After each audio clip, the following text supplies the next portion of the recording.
On Thursday, retired journalist David DeCosmo talked with our Lisa Sugart about covering the Agnes flood in the Wyoming Valley 50 years ago. Today, he looks back at what it was like when the waters receded and the area began to clean up. If you missed part one of the interview, you can watch it on our website or YouTube channel. Now here's Lisa Sugart with today's news feature. What was it like, Dave? You were working in broadcasting and watching it afterwards, the cleanup and being rebuilt. Even as it happened, I saw the North Street Bridge, the bridge closest to the courthouse. I happened to be outside when it broke apart. Interestingly, you couldn't really hear it. The water was so loud, but I could see it smash. There was some sound. Then those of us in the news media were allowed back in well before any citizens were allowed back in. And we were told by General Townend, again, the head of civil defense, please paint a word picture as to what these people are going to face when they come back in, because we wanted them psychologically ready for what they were going to find, which of course was tremendous devastation, everything from mud in the basement and on the first floor to homes literally ripped off of their foundations. Agnes caused just over $2 billion damage from Florida through New York State. One half of that, $1 billion, was in Luzerne County, and that equated in today's dollars would be $14 billion. It was a mess, it was a wreck, it was a horrible stench from the mud, the dust, and yet most people came back. That's the amazing part, that so many did come back, and it truly is the Valley with a heart. Yep, and that's because we had so much help. We had two tremendous leaders, Congressman Dan Flood at the time, Frank Carlucci, a Wyoming Valley native, personal representative to President Nixon. Anything had to be done in a federal level, Carlucci had Nixon's ear. And from a news media point of view, Carlucci's door was always open to us. We could go in and ask whatever we wanted, whenever we wanted. If he could answer it, he would. If he couldn't, he'd get the answer for us. So there was a constant flow of information from the people involved in all of the disaster to the people who were the victims of that disaster. That flow of information was crucial in keeping people safe, in keeping people reassured, and keeping them calm. And that's the thing I worry about in the future. Can it happen again? Absolutely.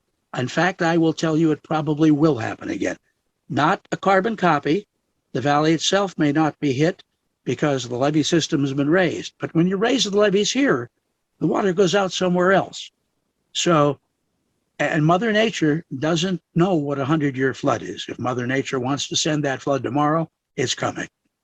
That's so true. And back then, too, we have to remember there was no flood insurance. Some people kind of wondered why those of us at Civil Defense saw the major fire in Northampton Street, buildings burning with waters all around them, and we said, those folks are lucky. Why? They had fire insurance, but no one had flood insurance. And of course, now it's mandated if you're in what is determined to be a floodplain area. And those areas change because between raising the levees and global warming, whatever you want to argue about that is causing global warming, it's happening. And that changes where flood areas are designated. So you may be living somewhere now and think I'm perfectly safe, and next month you're going to find out they're changing the lines, and you've got to have that flood insurance. Of course, people here they had low interest loans to help them come back in. HUD, the Department of Housing and Urban Development, provided mobile homes for many, many people, and they lived in them, many for quite some time. So there was plenty of help, and that's, again, thanks to people like Dan Flood, our congressman. He was head of military appropriations. The first thing they needed was helicopters. Well, he provided funding for the military, so when he wanted helicopters, we got them. And again, Frank Carlucci having that personal ear of the president. And then President Nixon was here to visit the area. Bob Hope came in to raise money for the Red Cross, which helped so many people. We had workers from the Amish country coming up to help people rebuild. Neighbors helped one another. One neighbor would get through shoveling out his mud, and he'd go next door. Tremendous cooperation. I would say that flood could have killed this area forever, but it didn't. Wilkes-Barre's downtown, completely wiped out, was completely rebuilt. So we had a lot of help, a lot of people willing to pitch in, a determined attitude, and not that there weren't problems. The problems continued. Some people had to deal with trying to get help a little longer than others because so many people were affected by it in one way or another. You know, in the community of Kingston, there were 20 homes that were not affected by that flood. I could talk to you for hours about this. You're a wealth of information, and I always respected you as a reporter. You always did a phenomenal job, and it's great to hear you talking about what happened back then. Thanks so much for taking time out of your schedule to share what you remember of Agnes with us.